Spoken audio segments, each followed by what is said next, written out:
মা যখন পড়া ধরে। দেখি তুই এতদিন কি পড়াশোনা করেছিস, সারাদিন তো ফোনটা নিয়ে বসে থাকিস। দেখি পড়াশোনা কতদূর কি করিস দেখি।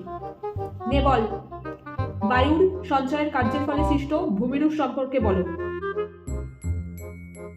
মা, এই কোশ্চেনটা আসবে না পরীক্ষায়। কেন, স্কুলের স্যার বলেছে এটা আসবে না? না মানে মানে এই কোশ্চেনটা অতটা ইম্পর্টেন্ট নয়।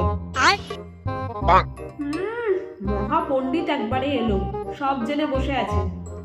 কোনটা আসবে কোনটা আসবে না তুই যেন প্রশ্ন ঠিক করবি, তারপরে এটা পারবি না। ঠিক আছে, অন্য প্রশ্ন ধরছি, সেটা বল।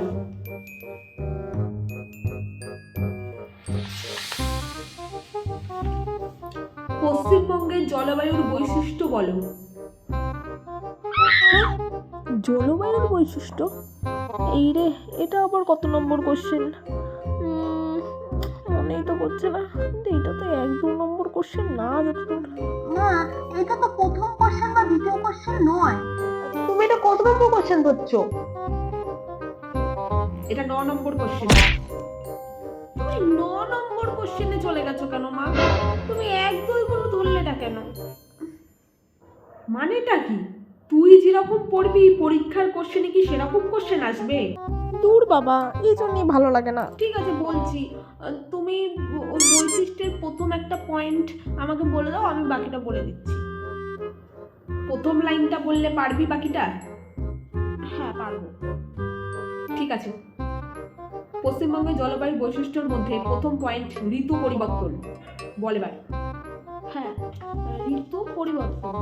হ্যাঁ, ঋতু পরিবর্তন। দূর, এবার মাকে কি করে বলি? আমি তো 9 নম্বর কোশ্চেনটা পড়িনি, আমি তো প্রথম কোশ্চেনগুলো বললাম।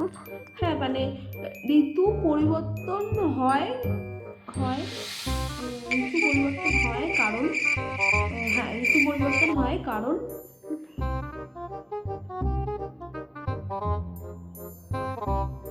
হয়ে গেল, আজকে আমার পুরো শেষ। হ্যাঁ, আমি মানে ঋতু পরিবর্তন হয় কারণ, হ্যাঁ ঋতু পরিবর্তন হয় কারণ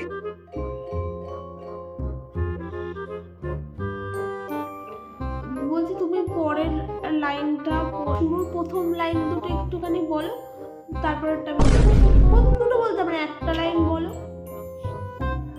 কি আবার পরের লাইন শেষের লাইন? পরের আচ্ছা তো মেরে দেবে আমি। আজ আমি আমরা তোকে সামনে দিন, এটা তোর নাম উঠিয়ে দেবো। ভিডিওটা কেমন লেগেছে অবশ্যই আমাকে কমেন্ট করে জানাবে, আর ভালো লেগে থাকলে অবশ্যই একটা লাইক আর শেয়ার করে দেবে কিন্তু। চলো আজকের মতো টাটা, দেখা হচ্ছে নেক্সট ভিডিওতে।